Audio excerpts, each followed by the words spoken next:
Got some great response coming in on the text for the snow game. Do you love it or loathe it? We'll read those in a second. John, we know who's in the Super Bowl. It's Seattle with Sam Darnold and Drake May and the New England Patriots. You said there was a takeaway, something the Lions could learn from this. Yeah, and it's if you look at the divisional round, as I pull up my scores here, let me ask you this. Good defenses or not good defenses? Patriots, Texans. Good defenses? Good defenses. All right. Bears, Rams. Yeah, there were good defenses in that game. Good defenses. Seahawks, Niners. Niners, not a great defense because it was banged up, but the result was the team with the much better defense won 41-6. Yep. Broncos, Bills. Not a great defense in the Bills, but they were able to get to the divisional round, and it was settled in overtime, but the team with the better defense, the Broncos. Then you get to, obviously, the conference championship round. Patriots, Broncos, great defenses. Yep. Rams, Seahawks, great defenses. Detroit needs to improve their defense.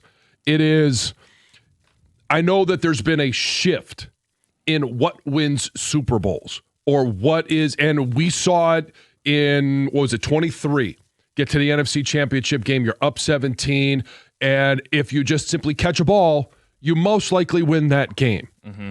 But for the most part, it is the Super Bowl champs are ones that play with a top 10 defense.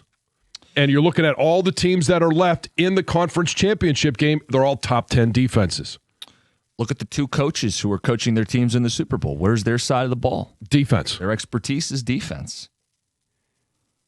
Yeah, look, I think the offensive line's going to get hammered a lot this offseason, and you can't ignore it, and you have to be intentional. Sure, you have to address both sides of the ball. But I was going to say, this is not a one-sided deal here. There's a clear shift. Defense is carrying the day right now in the NFL. The other thing that I really took out of Seattle specifically is, John, you realize the Lions made that Stafford trade to reset everything. A year later, Seattle did the same thing. They reset everything a year after us, and they're going to the Super Bowl. Everybody's gone. The all-22, all the offense and all the defense has been turned over. John Snyder, their general manager, is doing as good a job as anybody in the sport right now. And he's drafting well, just like Brad Holmes. But the difference is, John, he's also trading for guys. He's more aggressive in free agency. Mm-hmm. Think about this. Leonard Williams is a player they traded for, and he's one of the studs on that defensive line. And he's not the only one. DeMarcus Lawrence is a player they added in free agency to play on the defensive line, and he starts and plays big snap totals for that team. Those are external pieces that didn't just come from the draft. Their linebacker, Ernest Jones, is a free agent. Julian Love, one of their starting safeties, is a free agent acquisition. You got to do everything. It can't just be the draft. If you're going to overhaul an entire roster the way Seattle's done to go to a Super Bowl, something Detroit hasn't done, it can't just be about the draft. Their quarterback's a free agent. They really have done this using every tool in their toolbox. And what did they do at the trade deadline? They added Rashid Shaheed. Mm-hmm. He had a big play early. And you could say, oh, well, it was only one catch. Well, it was a darn big one at 51 yards, and they used him in the run game as well. Now, that wasn't as effective, but what else did we see that it opened up? Jackson Smith-Njigba, who's been the best receiver in the NFL all season long, he goes off for 10 catches, 153 yards. How can they not cover him? Don't they know the ball is going to go to him? Well, they have to also cover Rashid Shaheed. Yep. It's the field. Cooper Kupp's another player that's an external ad. Yeah, and happy for him that he, especially some big catches in that game, sealing things at the end with a big catch over his former team. But it is both of these teams. Now, it's taken Seattle longer, right? 2013 was their last Super Bowl win.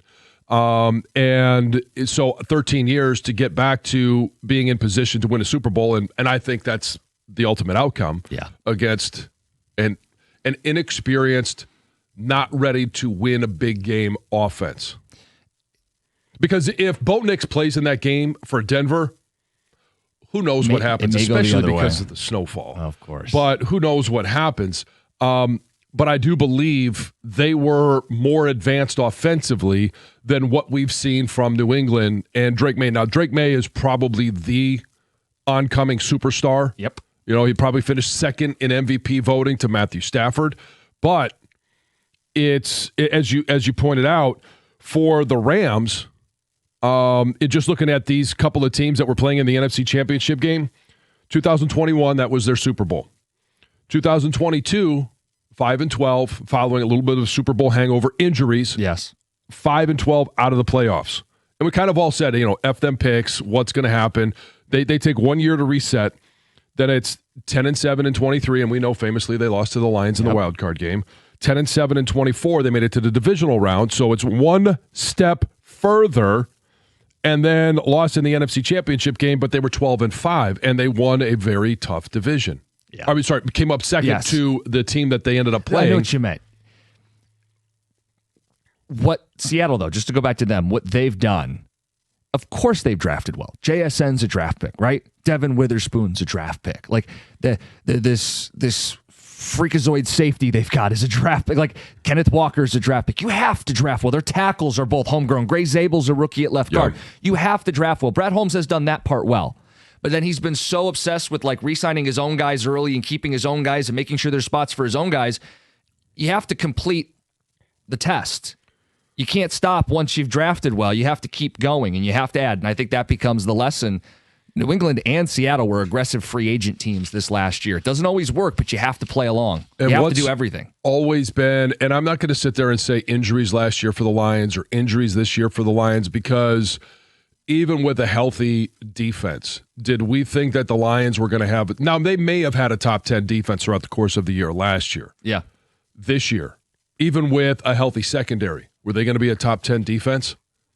No, because they weren't able to pressure quarterbacks. They weren't able to stop the run. That is not as much to do with the secondary as it does with the front seven. And this year, the front seven wasn't the part of the ball that was hurt. I know people will say the safeties are part of the run game, and they are, but just as a general rule of thumb, you don't want to end a game with the safety leading your team in tackles. Right. You don't want to have your safeties be the major run defenders. They could be secondary run defenders, but they shouldn't have to be making a lot of tackles. And you want to be making those tackles at or near the line of scrimmage.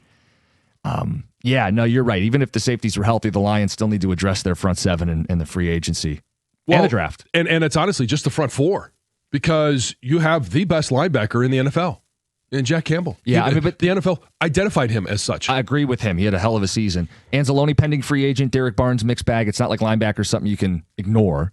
No, but you have a really good piece there. Something to work with. And you have a really good piece in Aiden Hutchinson. Yes. Now you need to complement those pieces. Got text coming in, 248-539-9797. The snow game, and then we'll get the lessons learned. You guys are sending in a ton of feedback early this morning. On the snow game, love it or loathe it? John, would you please get up and punch Cookies right in his whiny mouth? I know. that would have been a great way to start the week. I still have that opportunity. We'll see how the day goes. Cookies, your take on domes suck. Play outdoors, it's way better. Please get Cookies a new pair of panties.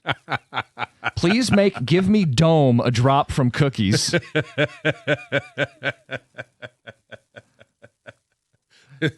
Put on a new pair of panties. In the trenches, I'll take snowy games any day of the week, from an unnamed text. I agree with Cookies. Snow games are not exciting. They're cautious. You have to play in a lot of different conditions throughout the course of the year. And it's just, I don't necessarily know that you have to be cautious, because we're looking at this is a very unique game in regards to New England, their offense, and obviously Denver and their offense without their starting quarterback, because neither of them were lighting the world on fire offensively against good defenses throughout the course of the year. John, quote, I like playing in the snow, unquote. That's an insane argument. Just because you like doing something doesn't make it fun to watch. I love reading, but nobody wants to watch it. Cookies is right on this one. So first of all, yes, I do love playing football in the snow. I love playing football in the rain. I also like playing football in the sun. I think there is an added, I feel like I'm going down the Scott Boras, Dr. Seuss, how am I supposed to end this sentence here? But I do like watching football that is played in the snow. I think it's fun. It's entertaining. You also have to have a team that's willing to adjust And both teams defensively, there weren't a lot of adjustments that they had to do, but that was the game plan going in before it was snowing. Like, there's a novelty with the snow game that can be fun, but we're deciding who's going to the Super Bowl, and it rendered the fourth quarter and really the second half just kind of frozen in time. No one could move it. No one could score. No one was going to score any more points. The game was over. But my point is, through the first three quarters, because it didn't get bad till the fourth quarter, as you've already pointed out. Yeah. Through the first three quarters, offenses weren't lighting it on fire. So how could we even know that the snow affected any of that? Because it got even more sluggish. It got even uglier, but for three quarters of the game. It was a gross game, but then it rendered it like it froze the scoreboard. We're done. It's so cold. It's snowing. It's done. Everyone's going home. No one can do anything in this. It's not playable at that point. They couldn't do anything when the weather was just fine. It was a bad game that became an unplayable game. If you enjoyed it, to each their own. Ticket Texter says NFL players are highly skilled. They couldn't show off the skills in that first game because of the weather. There was nothing to watch because they couldn't do anything. Roger in Mount Clemens. Well, they didn't show off much of those skills in the first half. I myself don't like when the weather affects the game. You have two teams that are supposed to be the best of the best, and the game boils down to who can keep their footing and whose punter can get the ball off better. Scott in Toledo. If it had, I would give you a part of the argument if it had been that way for 4 quarters of the game, but it wasn't. Jim is so annoying this morning. Such a baby. Shut off his mic. Who doesn't love snow football? It was great. John and Shelby. Thanks, John. I enjoyed the snow game. Leave it to Costa. If it was up to him, the playoffs would be indoors. That was entertaining to me. Signed LV. Could you imagine if the Broncos had pulled off the game winner in that weather? It would have been the coolest thing you've ever seen. Yeah, snow angels everywhere. Blizzard game equals woulda, coulda, shoulda. Whose side is he on with that one? Folks that love the weather games are the ones watching from home. It's a bad experience and the football isn't good. Who wants to pay $500 plus see a bad weather game? That's, again, we're not talking about the experience for the fans. We are talking about the experience for the fans that are watching from home, because there are millions more experiencing that versus the 60 to 70,000 that are experiencing it in person. 248-539-9797. Talking snow from the first game, takeaways you have from the weekend as a whole, how it impacts our Lions, lessons that can be learned. How about Sam Darnold?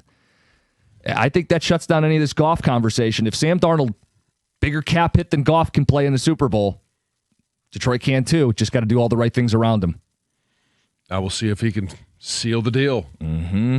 They're going to be favored. Do you see the spread? Yeah, it's 3.5. 4, give or take, on the book. Yeah. We'll keep talking football with you guys. We got Overreact Jim's coming up at 7:02, and we got to work in John's bad hotel experience from over the weekend. Yeah, it was a rough one. Get to that next as well. It's 97.1.